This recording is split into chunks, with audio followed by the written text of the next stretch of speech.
He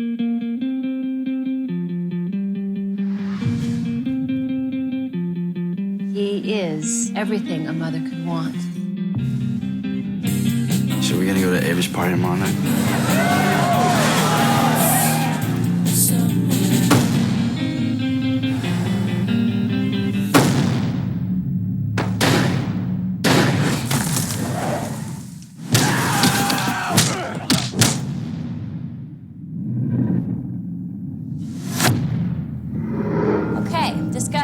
Poems we heard in last class. I didn't get Nick Powell's poem. It doesn't even rhyme. What's your problem, man? It didn't have to rhyme. Can I say something? I wrote the poem. Whatever, it sucked.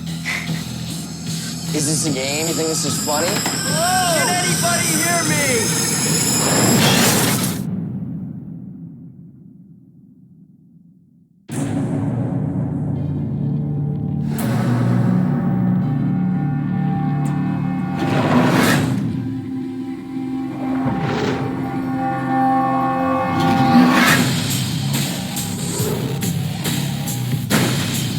You saw me. Can you help me? You'll never be seen again. My son is missing. You must be in class right now, Mrs. Powell. They can't touch you. They can't hear you. I'm right here! But if you can solve the mystery of your own death, then you'll have the chance to live again.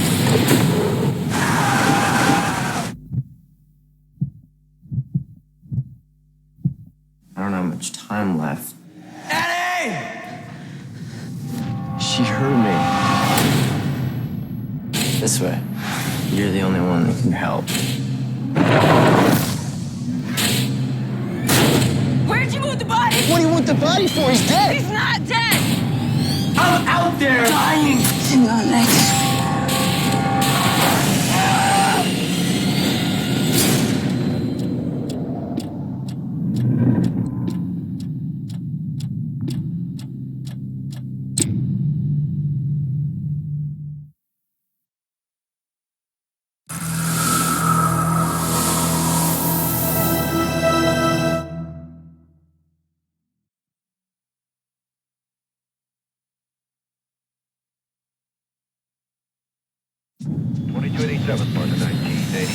Day 923. 100 miles off the Alaskan coast, 6 members of a Coast Guard search and rescue team embarked on a mission. Go! At the height of a Category 3 storm. Look out! Hold up! Hold up! Brace for impact! Only one would survive. There's an instructor opening at A school. No, I'm not interested. You can't always be the one in the water, Ben. I need you to train the next generation. That guy who holds all them records? So you ought to let him know I'm about to knock his name off that board. Maybe you should let him know yourself. He's standing in the back of the room. Why don't you do us both a favor and quit? I want to apologize about what I said earlier. Thought there might be some things you'd like to apologize for. Why? Check it out. She's staring at you. She's not. You gotta make a move. I can't. I get nervous. You want to jump out of helicopters, but you're afraid to go talk to a girl. Pretty much, yeah. Who here can tell me the rescue swimmer's motto? So others may live, Senior Chief! Oh, I feel safer already. Who is this guy? He's a legend. He's got something like 200 saves. He's such a stud. What's he doing here? There will come a time when you might have to decide who lives and who dies. Think I'm ready for this? Go!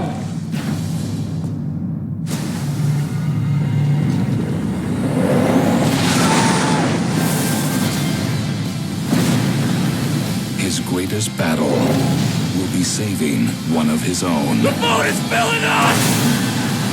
I'm going in.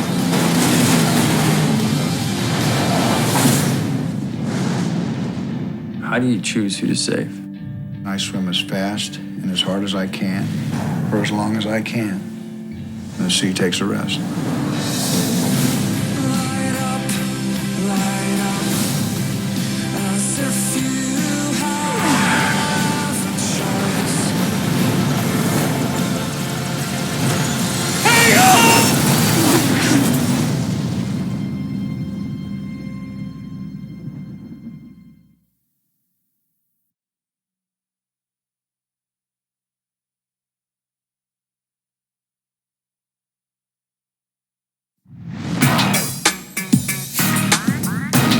182 teams, 16 finalists, 1 champion. No one gave the Roosevelt Rough Riders a chance. I'm sitting there thinking, do I want this head coaching job? What have I done to myself? Until a first-time coach took a chance on them. As soon as we get the ball, scream timeout, and then I'll give you incredible words of wisdom. Now, he will inspire them. My theme this year is Pack of Wolves. I've never really had anyone try to motivate me by pretending I'm an animal trying to eat someone else. We work as a team! We hunt as a team! What do we do tonight? Have fun! Something's wrong with him. And together, Darnelia Russell was good enough to make the varsity as a freshman. I want to play in the WNBA. I got moves. they just might make history. We win this game, Riders are going to state. Darnelia Russell has basketball skills most only dream about. But then she got ruled ineligible by the WIAA. Watch, I'm not playing with you. She has a million colleges at her doorstep. It's really sad. I made my decision, and I'm not going to comment on it.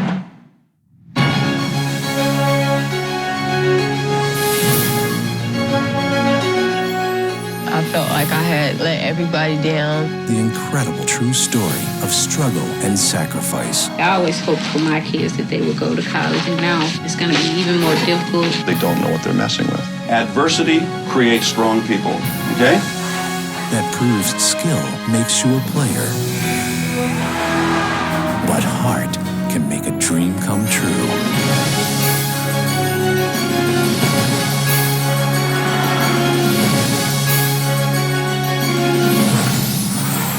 The heart of the game. Their story is one for the ages.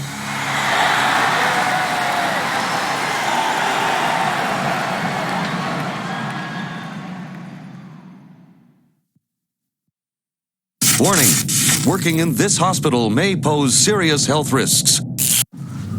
Can you press lobby, please? Scrubs, the complete 5th season. Side effects include heart trouble. Don't mess this up, man. Be smooth. With a loss of balance. I made popcorn. You okay, sweetness? Shortness of breath. So basically, whenever you're in the mood, you just call Keith and he comes over and gives you some of that 20-something nasty. It's like having a sex puppy. You think you're better than me? Complications of pregnancy. I just got my period. What's it gonna be like having a baby? It's like having a dog that slowly learns how to talk. Awesome. And even severe brain damage.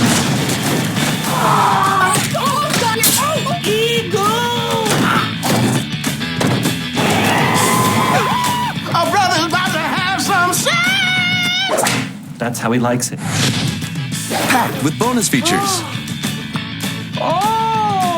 Including a never-before-seen animated episode. I hate this place. It ain't you, Bob. Hello! And a director's cut of the 100th episode directed by Zach Braff. Oh my God, I don't even believe it! I don't believe it! I don't believe it! Leave it! Leave it!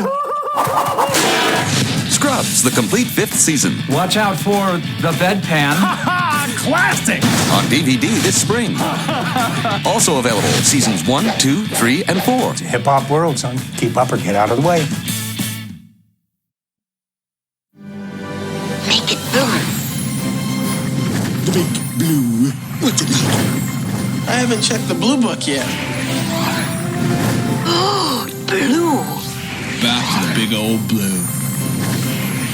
I don't think so, babe. This tux is not a blue. Blue, blue, blue, blue, blue, blue, blue, sacre bleu.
can I see you in position for a moment?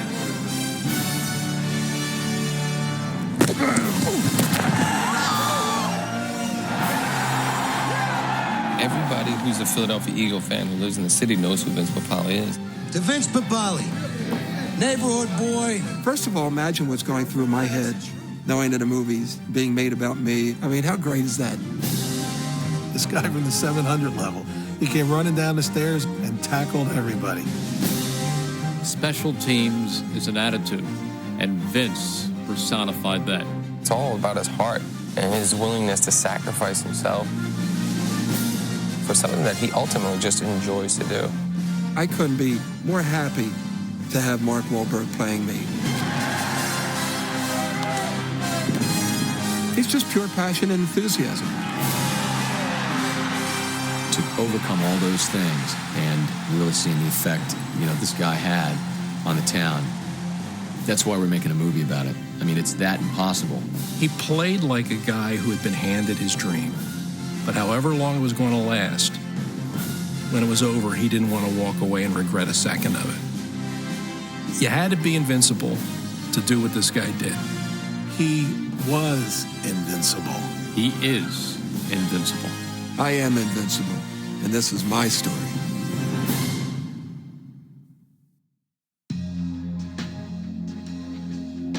From the mid-'60s to the late '70s, the Philadelphia Eagles were a study in futility. Oh, this is a mess. Hey, Coach! Thanks for the 3 wins! You're a bum! This is a major, major mess. The fans of the city were starved for a winner. They really needed something. They needed some hope. They needed something that suggested that there was a better tomorrow. And now it gives me great pleasure to present the new coach of the Philadelphia Eagles. And Dick Vermeil represented that to the fans and to the city. His idea was, I'm going to come in here and I'm going to build a new kind of team, and I'm going to build it my way. The previous administration had left him with a pretty bad hand, and he was desperate. And if it meant calling in the bartenders from around town, he'd do that. See, Vince, that's another reason why you got to try out this weekend. Nobody's trying out, Tommy, okay? Why not? We actually had an open house camp and just invited anybody who wanted to try out to come, and it was a kick. You had guys who had played high school ball and hadn't played football for 4 or 5 years. You had the truck driver who lifted weights and always envisioned himself as an NFL lineman. Break it off. It's a circus. At times it's hard to take it seriously because so few of these guys have any chance of playing anywhere. 5'2", I got. I've seen glaciers move faster. But every so often, the right guy comes through the door, and in Philadelphia, that guy was Vince Papale. Now what you want to do is grab your ankle, bend over and put your nose to your knee for a 5 count. We'll do it 3 times to the right leg and 3 times to the left. You could see right away that he could run. He had pretty good speed. And in those days, someone who ran 4.6 was fast. All right. Of the group, he stood out the most. So I brought him to training camp. That's it. All right, that's it. He didn't know anything about whether I could hit anybody, whether I would hit anybody. I don't think he knew about my college background. Or lack of college background. You see, when Vince Papale arrived at Eagles training camp, he was a 30-year-old rookie who never played college football. Vince played just 1 year of high school football, went to a college that didn't even have a football program, but a guy that really wanted to play football more than anything else. When he got out of college, he played rough touch football and was the best rough touch player in all of Delaware County, to the point where he was so good that other guys in the league said, well, you're fine in a touch league, but you can't play real football. And Vince took that as a challenge. And the interesting thing about Vince was he went into college at 5'8", maybe 135 pounds. But when he came out, he was 6'1" and a solid 190. So he was a physically opposing guy, and he did have great athletic ability. What Papale didn't have became evident as training camp began.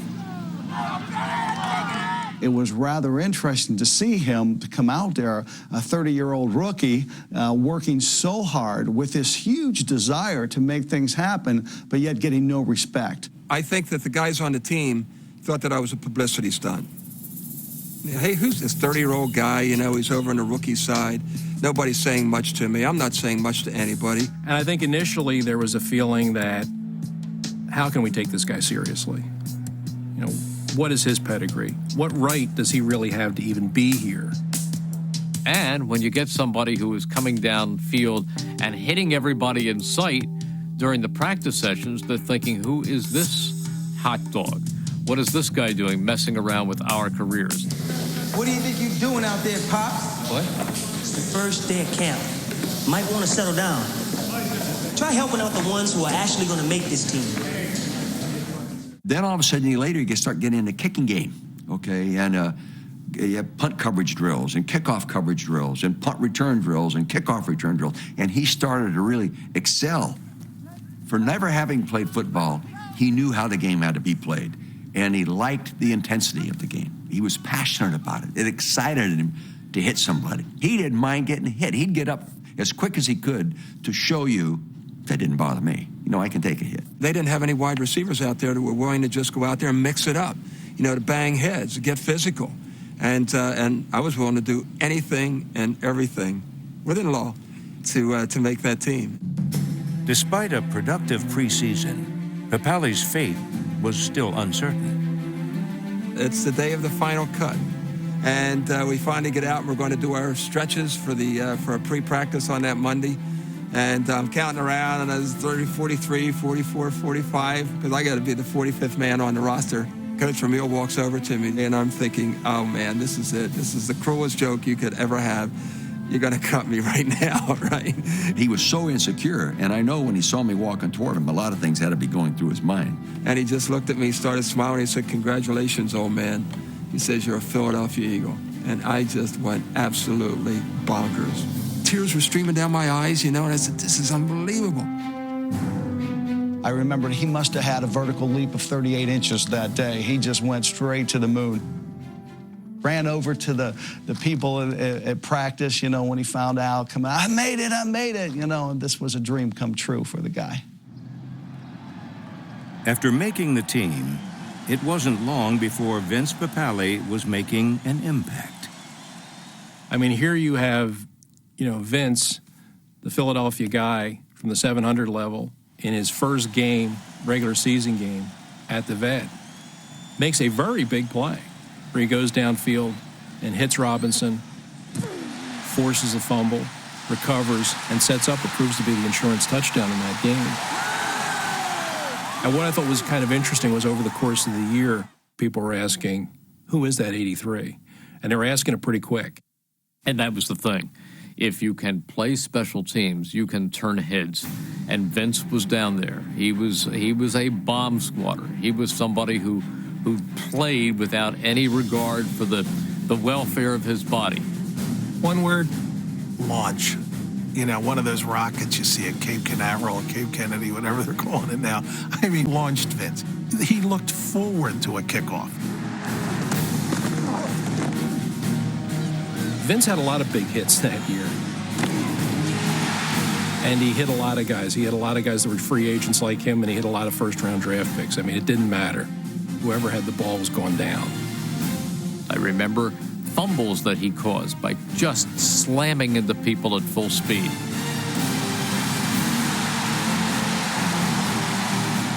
I really didn't want him to fair catch. I wanted him to take that chance because I just wanted to just blow him up.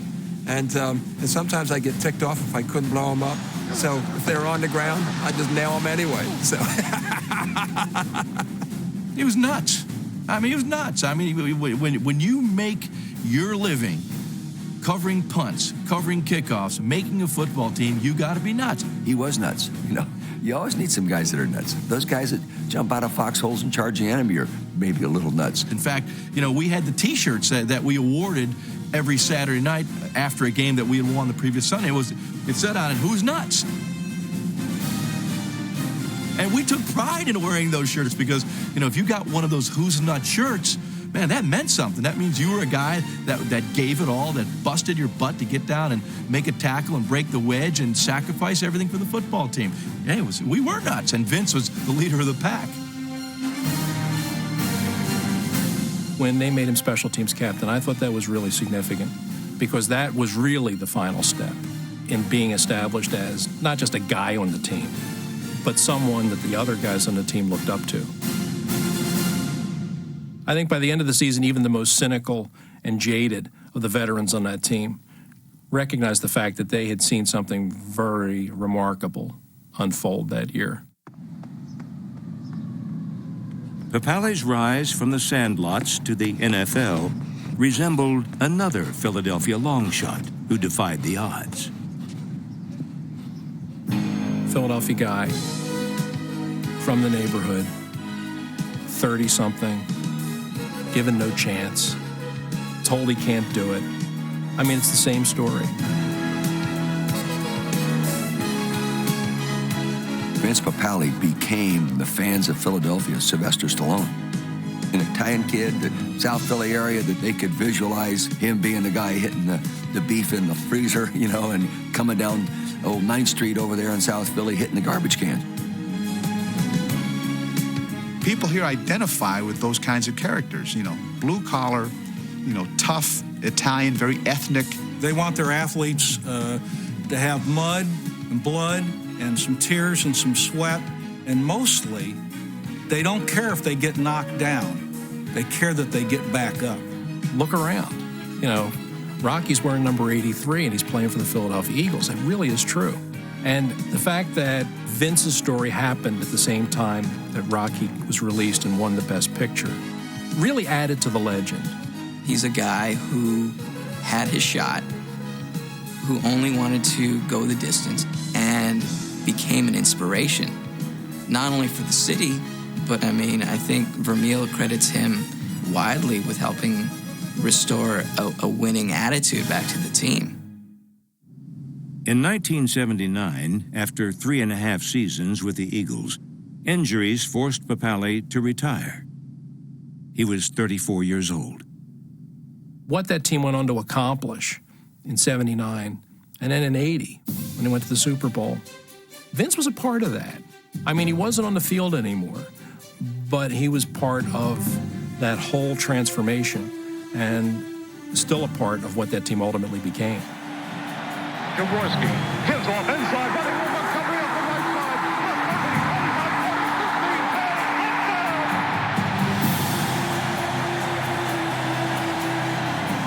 side. Well, the day we signed Vince Papale, I think that's the day the Eagles got free.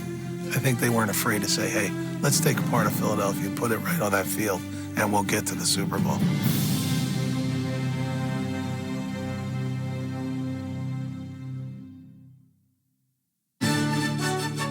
In 1976, Vince Papale and Rocky Balboa became synonymous to the people in Philadelphia.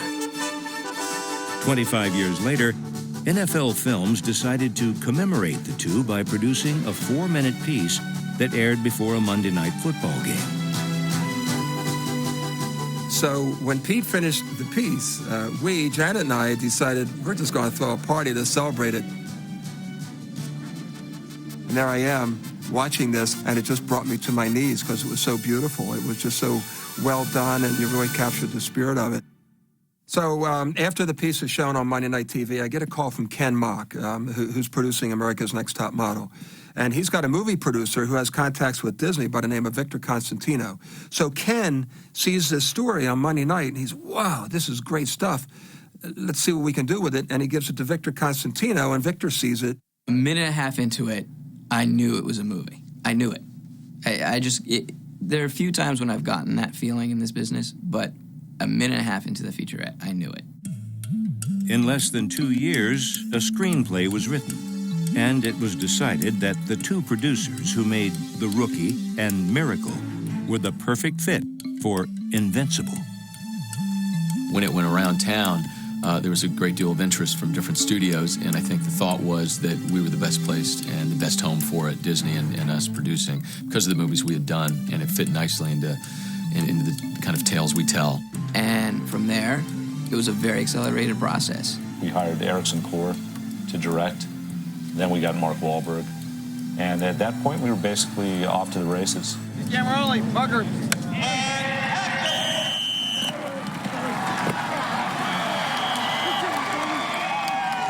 You know, and I said this in 1976, someday they're going to make a movie out of this. I guess it took 30 years to make its way to the screen, but it was a movie from day one. Before arriving on set, Papale was a bit unsure as to what he would find. All I know is I was as nervous coming into that set as I was when I was going to play my first game in the NFL, just coming through that tunnel. I had no idea what to expect. I wasn't prepared for what I was going to see. They wrote no script for that one.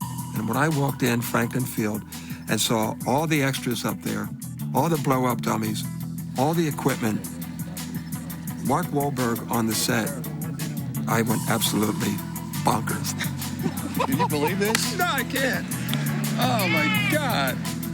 I went bananas. I said, oh, my God. This is really happening. It's wild. That's just sort of sucking this up, man. Sure, you should. Oh, God. Wish I could put it in a bottle, you know, anytime you needed a little bit of a juice. I am. I don't think he ever got tired of the fact that we were making a movie about him. He must have said, you know, I got to pinch myself 5,000 times. I mean, he's living a dream. Yeah, baby. I mean, he loved it. He loved being there. He loved watching. He loved everything about the process, and it was fun to watch. And there's the rain. Is it great? You know, he had that video camera up to his face. He must have 100 hours of video that he's still taking. For all the hours Papale spent behind the camera, he did manage a few seconds in front of one. Vince had a small role. He played a coach, and he did great. I don't know if he says anything, but you can kind of tell that it's him. Wahlberg, who plays Vince, lines up for a play, and in the background you see Vince clapping him on. It's just like, it's such like, yeah. He made his money on the film. He doesn't need to make it as an actor. Plus, his head's too big. What can I say about Mark Giardi? If everybody was as pretty as he was, you know, we wouldn't have any troubles in our life.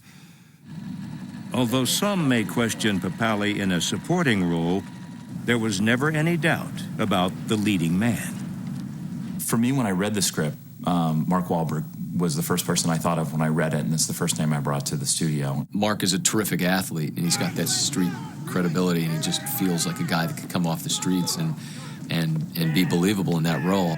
I've never played football with equipment. I played tackle football without equipment, but basically just throwing people around. You know, you grab them by the shirt and fling them on the ground. And this was a lot more like, you know, two cars colliding.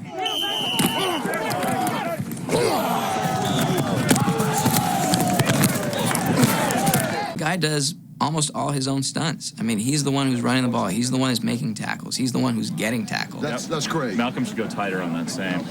He promised me that he was going to play the role with enthusiasm, passion. He had a tremendous responsibility to me and to our family. I don't want to let the guy down, you know? I don't want to let the team down. I don't want to let the coach down, you know? It's as important to them as it is to me. So, you got to go out there and make it real.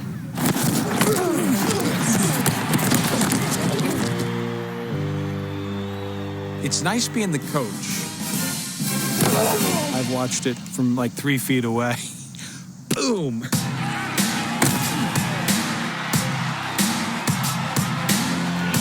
It was funny, we would work so hard and be like, oh, you know, did we work Mark too hard? Did he get hit too hard? Did he run too much? Let's give him a break. Get it, go get him. That's it. That's it. Fight, fight, fight, fight, fight.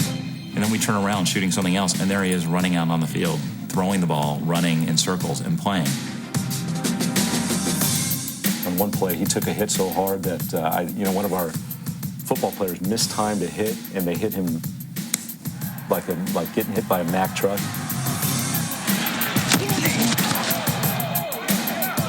He wasn't supposed to get wiped out. And he swears that it didn't hurt him. But now he knew what it was like to play in the NFL because I took some shots. I don't know if I've ever taken some hits as hard as that one. Maybe as hard, but never harder. God, did he do a great job. He was so good. Mark and Vince became very good friends. I mean, there was a real connection there, and it was fostered by both, Mark and Vince. I didn't find it odd at all that Wahlberg liked him immediately, and I think it made him more comfortable to play the role because he felt like he was doing honor to this guy. We're people, and you knew the minute you met Mark Wahlberg that he wasn't way up there. He was right there with us. And he treated us with respect, kindness, generosity. But the most important thing, he treated my children with respect and made them feel special. I remember this one thing, was when we were doing the mud scenes for the Rough Touch, and Vinny saw Mark there. And then, all of a sudden, the two of them, they started tackling each other in the mud, and it was absolutely priceless.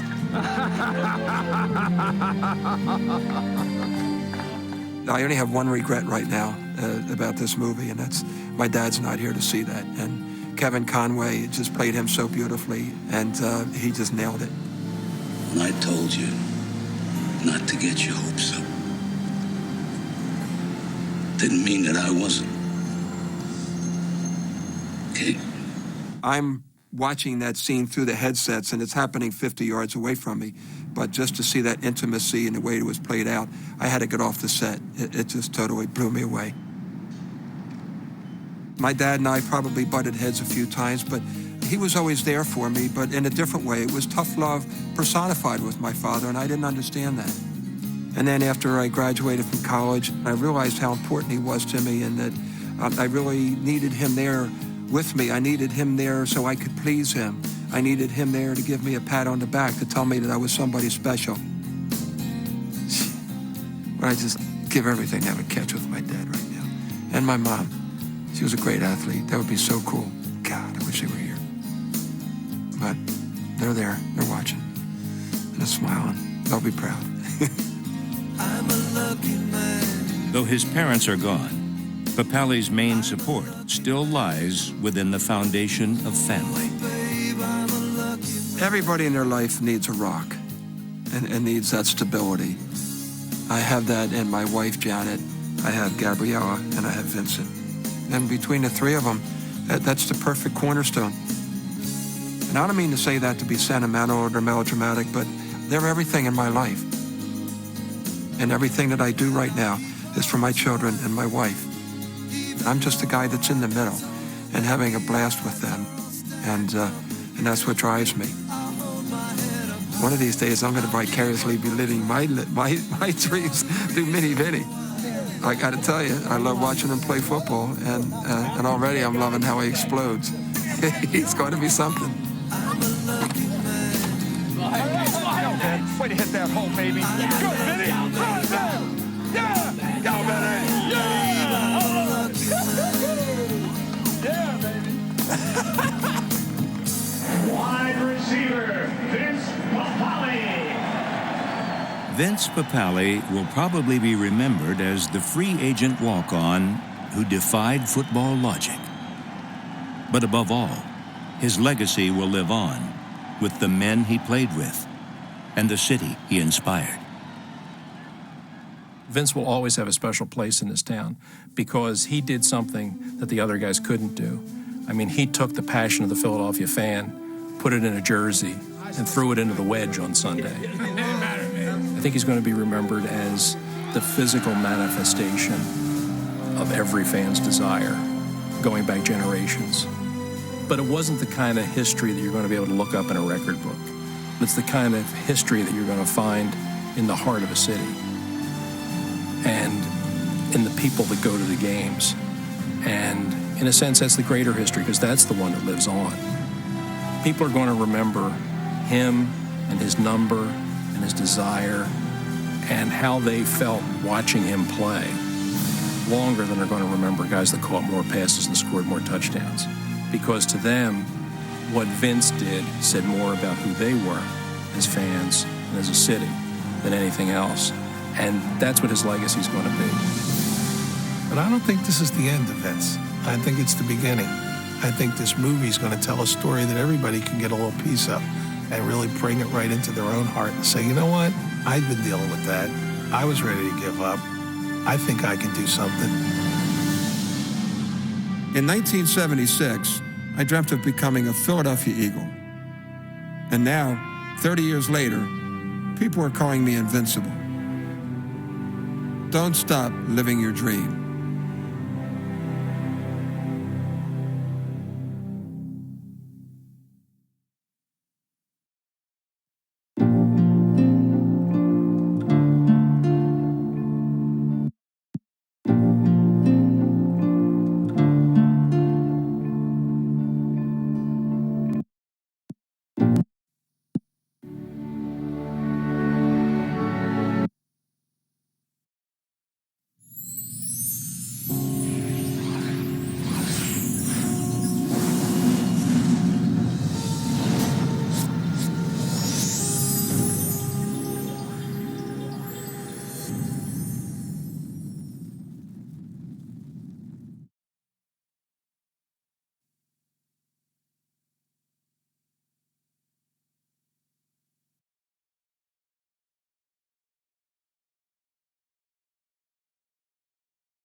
For centuries, mankind has dreamed of the day we would unlock the secrets of another planet.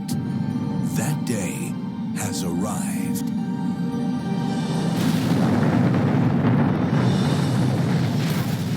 When launch day comes and you see the smoke, the engines ignite, and you see the liftoff, your heart is beating pretty hard. Walt Disney Pictures invites you to discover the mysteries of Mars. Imagine your job is to build a robot to go to another world hundreds of millions of miles away and to explore that world. How do you build such a thing? How do you get it there? See the red planet as it has never been seen before. We as society could do something as incredible and difficult as landing something on Mars, then there is nothing that we can't do. We've always talked about wouldn't it be great for us to be on Mars, but we are on Mars. There's so much more over the horizon, and these rovers have discovered the magic of exploration. From producer Frank Marshall and director George Butler, see the whole new world that awaits. Walt Disney Pictures presents Roving Mars. Coming soon to Disney DVD. For a limited time only. Are you prepared for what awaits you? This holiday, share the magic of Narnia on a special 4-disc DVD with extended battle sequences and new bonus material, including a feature-length movie about the author C.S. Lewis. Impossible. Or buy the limited edition gift set, which includes heirloom quality bookends designed by the Weta artist. Buy the Chronicles of Narnia special 4-disc extended edition, the perfect holiday gift. Now available on Disney DVD for a limited time.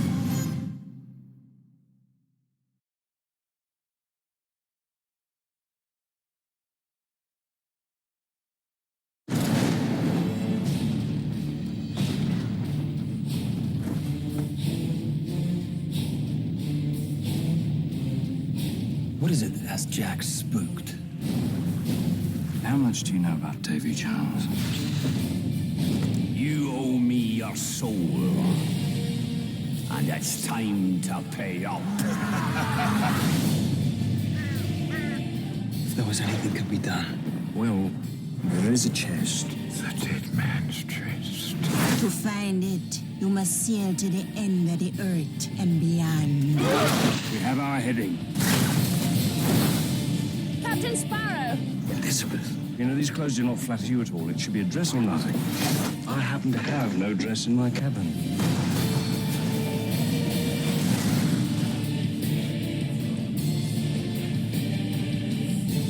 looking for this. The chest of Davy Jones. What is in the chest?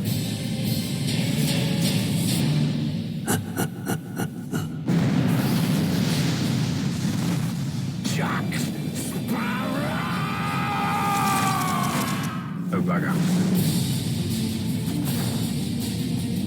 Summon the Kraken!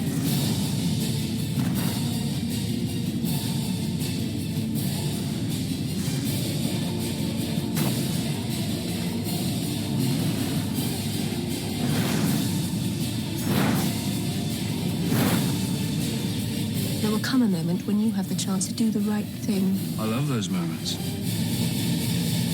I like to wave at them as they pass by.